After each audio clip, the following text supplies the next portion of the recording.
Caroline Peña, a 16-year-old, auditioned for Ecuador's Got Talent.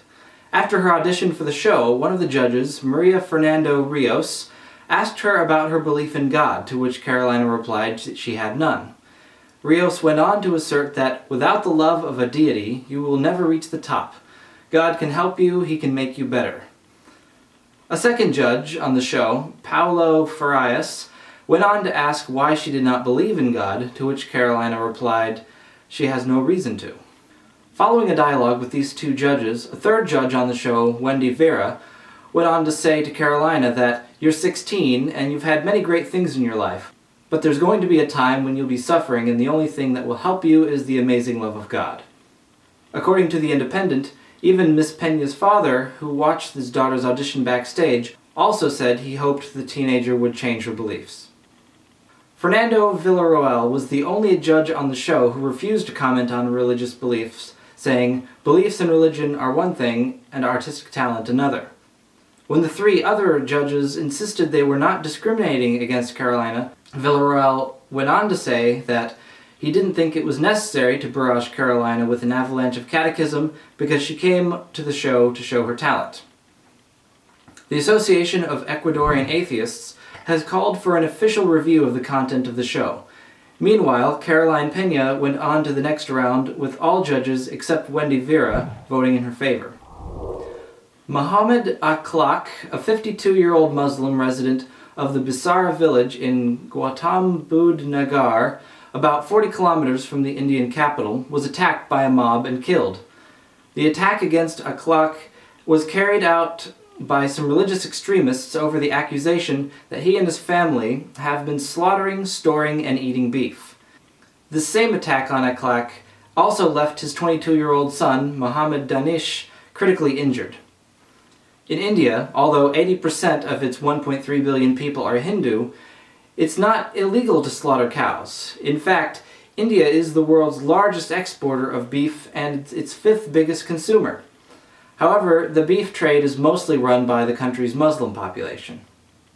This mob killing happened in the context of increasing tensions over cows between Hindus, Muslims, and Christians, and just the religious tensions in India in general. The Hindus revere cows and treat them as near deities. According to CNBC, cow slaughter has always been a sensitive and sometimes incendiary issue, and has sometimes triggered communal conflagrations. Many Indian states have bans on killing the animals, and mob attacks on those suspected of killing cows are not unknown. Prime Minister Narendra Modi has called for an increased protection of cows. Hindu right-wing groups affiliated with the ruling party have caused for a nationwide ban on the slaughtering of cows.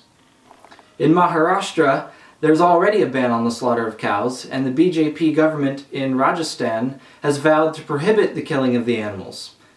The South Asia director of Human Rights Watch stated that there has been a lot of rallying around this discourse of how Muslims and Christians kill cows, and it's an emotive issue because pious Hindus do worship them. President Muhammadu Buhari, Nigeria's current president, has asserted that the Boko Haram crisis will be over by the middle of November. However, since Boko Haram has formed ties with the Islamic State, the end of the conflict in Nigeria, according to reports, does not necessarily connote the end to Boko Haram's terror. In fact, Boko Haram, which has been dubbed West Africa's Islamic State, is predicted to further its attacks into neighborhood countries. In fact, Boko Haram, which has been called West Africa's Islamic State, is predicted to further its attacks in neighboring countries. The terrorist group's leader has not appeared in a video since February when he pledged to disrupt the Nigerian election. Following the video, he pledged allegiance to the Islamic State on behalf of Boko Haram. The fact that he has not appeared in a video since that time has led people to speculate to his death.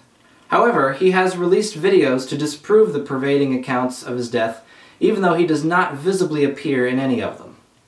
The other speculation which arises from his visible absence lies in the fact that he's taken a back seat to the leadership of Boko Haram, as the Islamic State group is now the leader of the group's actions.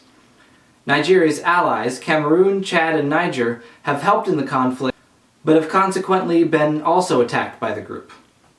There have been assertions that Boko Haram pledging allegiances with the Islamic State and thus disrupting the usual chain of command for the group will make it harder for the Nigerian government to negotiate with them.